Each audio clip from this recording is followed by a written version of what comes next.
This time on Behind the Book, it will be my great honor to share with you an interview I conducted with Dr. Rashid Buttar, in which we discuss his new book, 9 Steps to Keep the Doctor Away. Dr. Buttar is a world-renowned physician with a proven track record of treating people from all walks of life with seemingly incurable conditions.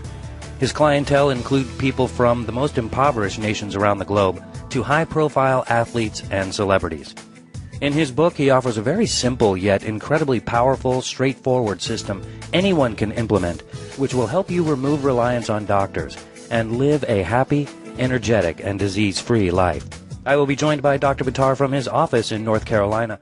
And now, without further ado, here's my interview. Hello, Dr. Buttar. Hey, how are you? I'm great. Thank you so much for joining us today. How did you come up with these 9 steps, and what initially inspired you to write the book about them? I actually did not come up with the 9 steps. The 9 steps actually came up to me, and these are principles that I saw essentially manifest themselves because I had to have the patient do something specific, and in order to have them do this, it became almost like a step. For instance, water consumption. One of the problems in our society is that we're chronically dehydrated. We used to use a lot of hydration to get the body pumped up with more fluid because the more you drank, the more you urinate, and the body wouldn't see the chronicity of dehydration, if you will, and so it would get a natural ripped state just because there was a good flow. There's an old adage from surgery. I trained in general surgery, and one of the adages we used is the solution to pollution is dilution. The water actually helps to dilute the system and helps to flush a lot of the toxins and actually helps with metabolism of fat and many other components. And so I was experimenting with this myself when I had been,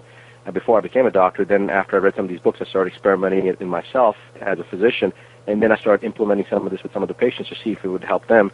And over time started seeing the pattern, and it became one of the steps. And each one of the steps essentially manifested themselves that way. Dr. Buttar, you say that your book is not just another self-help book filled with quick answers. So what sets your book apart from those other quote-unquote self-help books out there? Well, that's a difficult question for me to answer, but I will tell you what other people have said, other doctors that have reviewed it. They've basically said that the reason it's different is because it's giving a complete plan. The evidence behind the plan is there. In fact, just some of the videos that have been shown, there's about 300 of them on YouTube, just showing that those are the results and the rewards of actually having instituted those 9 steps into their lives of the people that have done this. We even monitored these 9 steps and seen the results in patients, and we've documented it. And the book wasn't written to, many times people write a book.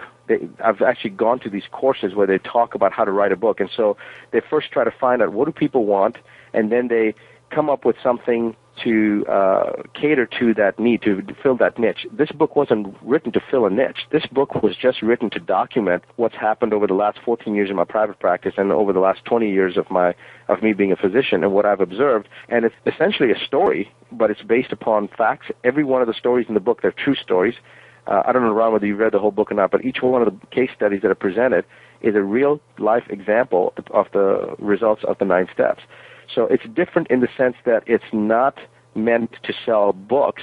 It's meant to create the shift that the world needs. And when I talk about the shift, most of the books, at the risk of sounding like a naysayer, most of the books in the health and wellness genre that I have read, the bestsellers, I haven't learned anything from them, and in fact, most of them give misinformation. And these are some of the books that have gotten big hits, and when I pick them up, and I'm excited because I think I'm going to learn something new, and I read it, and it's absolutely, 1, incorrect, and 2, counterproductive to what the individual is trying to learn. But it's being printed and sold because there's an agenda to propagate more information out there, which isn't good information. What advice would you give someone just discovering these new healthy lifestyle choices? That's a perfect question. That would be the first piece of advice. Don't let your preconceived notions taint the ability of your mind to garnish and gather new information that's presented in a very non-biased manner. In other words, this information, there's no agenda behind it. I mean, if I'm talking about, we mentioned water, we mentioned diet, there's no higher agenda here. There's no diet product that I have, or there's no water product that I have. I just want people to understand the importance of these things. Look at the information for itself, and look at the information from a perspective of what is my body going to do with this information if I were to utilize it, or if I were to enact upon it, or if I were to bring it into my own lifestyle. What is the pro and what is the con? And they will realize that there is no con, there's only pros. Mind you, it's not going to be necessarily easy, and most of these steps are, when I say they're not easy, it's easy to implement, it's difficult to remain consistent. And that would be my second advice, is that once they start these steps, to be consistent. Don't think that you're going to do all of the components of each step, because it's going to be impossible and you're almost setting yourself up for failure. My advice would be pick one component in one step of each of the 9 steps and start doing it. And if that's too much, then just pick one step and pick one component of that one step and start doing it. And see what the results are. If you put these steps into your own life, which you can do all 9 steps without ever seeing a doctor, in 30 days they will see a difference. Even if they just put one of those steps in place, they've got to do it consistently.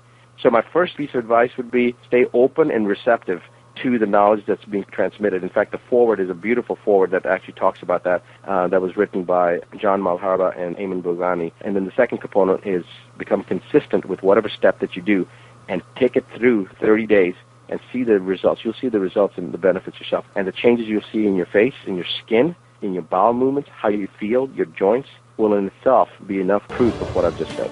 Dr. Buttar's accomplishments and credits are far-reaching. But what is truly important to him is that you recognize there is more to reaching optimum health and well-being than you may have previously been told. No matter your age, whether you are seriously ill, have been given no hope, or you're not feeling like you're experiencing your greatest potential, or simply want a better, healthier, happier life for yourself or a loved one, you too will now have the opportunity to regain control of your own health.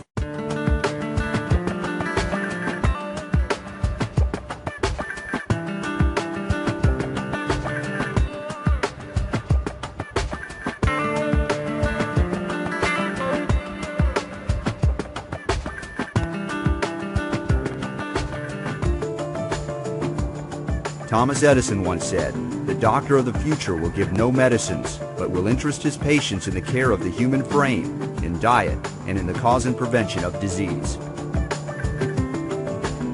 But we might ask, whatever happened to this promise?